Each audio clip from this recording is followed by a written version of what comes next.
What is going on YouTube? Welcome back for another video on Python tutorials. Today we're getting into some fun stuff. While loops, for loops, it's fun. Now, exercise 8, let's rock and roll. I'm going to right click here on 8. We're going to run it so I can set the interpreter to the code that I have here in the window. And I always do this, man. Let's put the breaker in and let's run our debugger at the same time. Hit up console and let me clear you out. So, starting at the top, condition equals 1. F8 through it. Sure enough, condition equals 1. Variable condition has a value of 1. Now, the PC is asking if this is true or false for each iteration. This, you're going to start to see a lot more of these to make my code readable for you guys. The hashtag, anytime you put a hashtag in Python, whatever you put after that, it doesn't run. Python ignores it. So that's how you can write regular English crap if you want. So as you'll see as we go through this, it's like me speaking to you in code, but Python's going to completely and utterly ignore those hashtags. So that's our thing. So what I'm saying is this line that I wrote here, this hashtag line, is going to be telling exactly what this next while loop is going to be doing. So all I want you to do, copy through, play with the code, practice it, break it, and this is how you're going to learn while loops and for loops, because they can get extraordinarily creative. So in this one, I have while condition, and you'll notice while is in blue because it is a function. While condition is less than 10. What the hell is condition? Condition equals 1. That's what I said it. It could have been anything. You could have put air conditioner there if you want. I don't care. But you just have to be consistent. And it should make sense in your code for other people who are going to read it. While condition is less than 10, and then we always have to end our while loops, our for loops, and so forth with, even else loops and so forth with this, with the colon. Print condition. So while condition's less than 10, print condition. Now, that's not the word. If it was the word, it would be in quotes. So it would be a string, but it's not. We're printing the variable. So that variable may change. Next line, condition plus equals 1. So this is read as condition equals condition plus 1. That's what this plus equals means. It's just a shorthand way. And this assigns a new value to condition. So what we're going to see as we debug this is that while the condition, while whatever this number is, or rather I should say this because this is going to change, while that changes, while it's less than 10, print what it is, and then add 1 to it, and then go back to the beginning. Because a while loop is going to keep running as long as the condition is true. Once it hits false, it stops. This goes all the way back. Think of all computer stuff. Everything is zeros and ones right now. Binary systems, yeses and nos, ons and offs, true and false. All of our code is running while it's true. We're true, we'll do this. It's true, we'll do this. True, we get a false, it stops. It's akin to almost like getting an error in a way where it says this can't be comprehended. So let's F8 our way through this. Print condition, you see nothing came up yet. Oh, I lied. I didn't even know I went to line 5. We have a number 1. Why do we have a 1? Because condition is 1. Is it less than 10? True. Print condition. 1. Condition equals plus or minus plus 1. So condition was 1. 1 plus 1 is 2. I'm pointing to the screen again.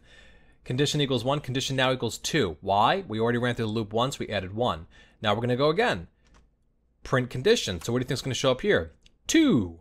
Condition plus equals 1. So now 2 plus 1 equals, and watch this condition up here now. Watch this condition. Boom, 3. It's still less than 10, absolutely. So we're going to print 3. Condition plus 1, it's going to change to 4.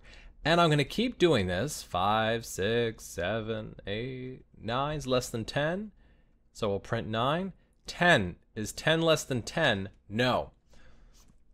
I didn't do equals. I didn't do less than or equals to. So the computer just read this and said, look where it jumped down to. Bam, all the way to print. While condition less than 10, blah, blah, blah. But it went, while 10 is less than 10, false. So it jumps out of that loop. And it goes back to the indentation, to the next indented line where it's not indented, essentially, or less indented. So this while condition was starting right at the border. So when it says false, Python's going, it's looking for the next part of code to execute to see if it's going to meet true or not. And again, all this is ignored just because we have hashtags. So again, this I just have here while true, the print, this can crash your PC as infinite loops. Oh, that's why I did that. I don't know if I want to do it. We'll see if I want to do it. That's code that I could run. Yeah, we'll do it. We'll do it later. And then I have hashtag another way while loops is a for loop. So we'll do for loops. Let's, should we have some fun? I'm just taking out the hashtags because that was actually code that I put down. This is going to run indefinitely. So, all right, let's do it. I'm going to hit print. Why do I have this part of the script? You need to stop it or hit Control C. Oh, see? It's even telling me. Look at that.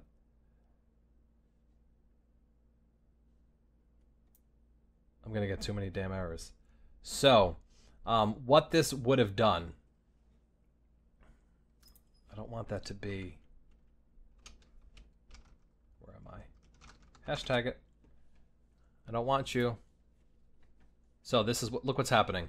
My computer is constantly saying, this can crash your PC. Infinite loops, infinite loops, infinite loops. Why? I put while true, capital T, like a Boolean function, while true, print, this can crash your PC. This is like when your computer freezes. Right now, my computer is doing one thing. It's constantly printing this. So I'm going to have to hit Control C to stop it. You get out. Jesus Christ. Sorry, pardon my language. And I'm going to stop over here on the side. It might take a few seconds for it to catch up depending on your system. But I'm going to start... Oh my god, this is a lot of crap. So as you can see, it just constantly kept printing the same thing. This is where while loops can become a little bit dangerous. It can crash your PC rather quickly. Just because of that, it's also why I had it hashtagged out. I didn't want it to run when I first put it on. Now you'll notice this.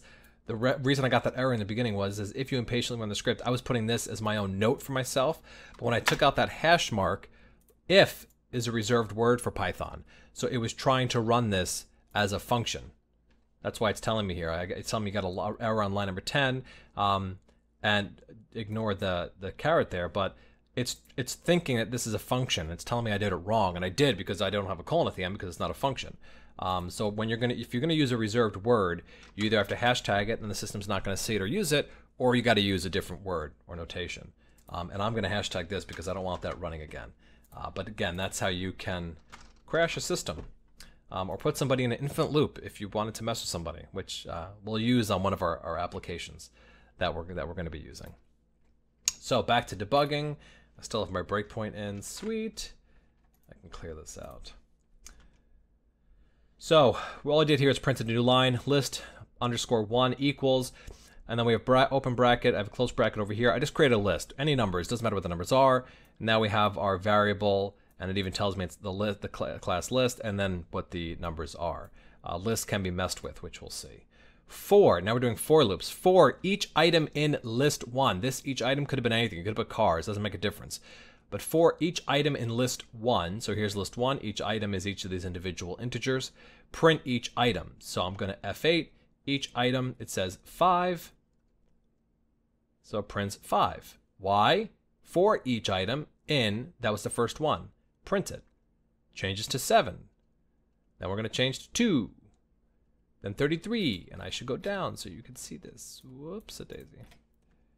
And it's just going to print all of these outputs. 99, 1. And when we're done, it's no longer true. So for each item in list, print it. It did. It got to number 1, printed 1. And then when I went for each item in list, it's done. It's now technically false because there are no more items in list 1 after it got past number 1. So it goes down to the next, which is just print a new line. List 1 equals, I just have another list here. Identical. Print sorted. So this is just using the sorted function. So we're sorting list 1. What is that going to mean? Well, let's see. And the sorted function gives us a new list with the numbers in order. So sorted is clearly a function of ascending order. You can also do descending if you needed to. Printing a new line. Now we're doing another for loop. For x in range. And then we have 4, 100. Print x. So what the hell is this going to do? For x in range 4 to 100, print x. So let's see. We're going to F8 through that. And now we have a variable x, which has the input 4. We're going to print it, and it printed the number 4. All right, let's see what happens next. Now it's 5, printed 5. Now it's 6, printed 6. It's going to keep going. I wonder... Yeah, I'm going to do it. I'm going to do it. What number do you think we're going to get up to? Yeah, I'm stopping. That's going to drive me nuts.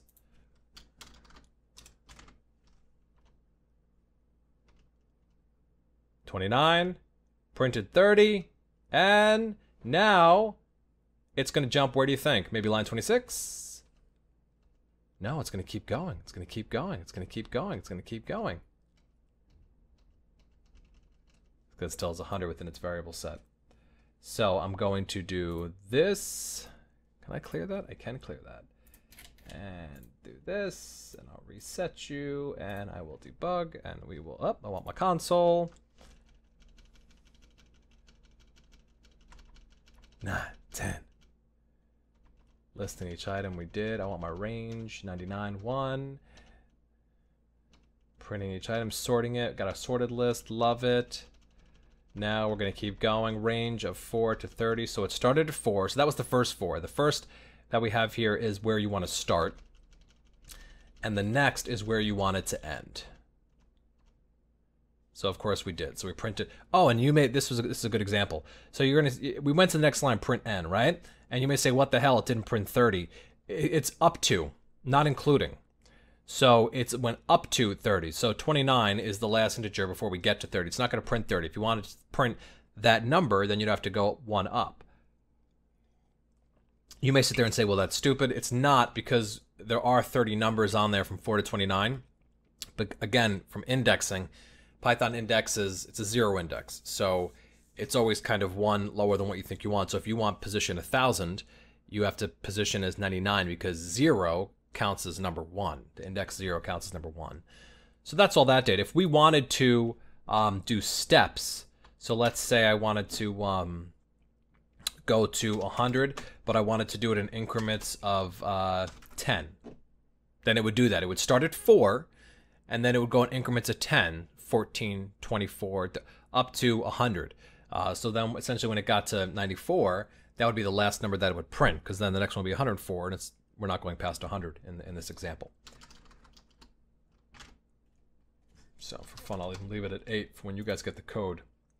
Oops. Then you can run through that. We'll even run it here, and so here we go. You can see down here, 4, 14, 24, 34, 44, because we're going, this is going in increments of, wait, where are you? That's not where I wanted. That's what I want, 4, 12. So 4, I know I was going in tens, that didn't make sense. So I'm starting at the number 4, I want to go up to 32, and I'm incrementing 8 in each one. So starting at 4, 4 plus 8 is 12, 12 and 8 is 20, 20 and 8 is 28, and then 28 plus 8 is going to give me 36, but it's above 32, so it's not going to print it out. So that's how we do that for loop. That's how you use ranges. Ranges, I believe in Python, I'm using Python 3.6 right now. If you're doing 2, you have to do, I believe it's xrange is the similar function, but different notation. So let's keep debugging through here. So print new line, we did that. Now I have range, start, and step. This is just an example, another one of what we just did up here. So 4x in range, so you should be able to know, I'm starting at the number 4, I'm going to go up to the number 100, and I'm going to increment it in steps of 10. So we're going to go, let's look at our output, and we'll do this on the side here. Let me bring this down to make sure we're getting 4, 14. Go through the loop again, 24. So we're going to do, we're starting at 4, we already did that, we're at 24. Is it less than 100? Yes, true. 34, less than 100? True. 44, true. It's going to keep going true until I get to 94, yes. Then it comes around, 104, false. Jump to the next function. Print, new line, escape. 4x in range, 1, 10. So starting at 1, going to 10. Now we're putting in a different kind of condition. We're saying if. So this I want you to think of 4x in range. So think of the range 1 to 10. We're starting at the number 1 and we're going up to 10. All right, so you got 1, 2, 3, 4, 5, 6, 7, 8, 9, 10. If x modulus 2 equals 0, now that's double equal sign because we're not assigning a variable to it. We're not doing variable assignment. We're saying legitimately equals, like 7 equals 7, 8 equals 8. So we're saying if modulo 2 equals 0, print the string even, else, print the string odd. Now, you may recall or may not, modulo means remainder. So if a number is even, the modulo 2 will always be 0. Doesn't matter what the number is, it's always going to be 0. Because if I do 10 divided by 2, I get 5 0.0. There's no remainder. 1,000 divided by 2, 500, 0.0. There's no remainder, so they'll all be even. 3 divided by 2, I'm going to get 1.5. So it's going to be, there's a fraction, there's a float, there's a remainder. So the modulo 2 will not be 0. 3 divided by 2, 1.5, the modulo is going to be 0.5. So it's not 0, so it's going to print it as odd. So we're going to run through this now on our right-hand screen here. Look at the debugger. So I'm going to go through if modulo 2 equals 0. So we're starting at 1. It skipped, is modulo 2 equals 0? No, it was equal to 1 divided by 2 essentially. It's going to be 0.5. So it says nope. So it goes to print odd. Look at our output screen now. We have odd because that made it true. That made the condition true. Now we're back up. Next part of the range, we don't have to iterate. It's going to range automatically iterates over its numbers based on the step function that we have. I'm not putting a step function and it's going to go ascending by 1. So now we're at number 2. If modulo 2, 2 divided by 2 equals 0, true. So it can stay in that loop and it can print even. Going back up now, 3. 3 divided by 2 at 1.5 does not equal 0. Stay within the loop, but go to the next line of the code because that's false. But we can print true because that's the only other condition. So now we have 4 divided by 2 equals 2.0. So modulo 2 is 0. So we can stay in that loop and print even. So you're going to see it's just going to go through all of these, including the number 9. Because you may say, what the hell, 10 should have been even. The last piece of code they printed here was odd. But I want you to remember the last number that this did was not 10 modulo 2 because that would have been 0 because you would have 5.0. It's 0, which would have made it even. The reason is this stops at 9 because range goes up to but not including. So just keep that in mind. So play with this. The while loops and for loops, we are going to be using these a lot when it comes to app development, when it comes to the projects that we're going to be posting in less than a week that you're going to run through. You're going to be using for loops, if loops, while loops ad nauseum. But they're immensely powerful. Little bit of memory taxing on some systems, but an absolute necessity for any programming language that you're going to utilize. So all right, guys, take it easy. Have a great day, and I'll see you next time.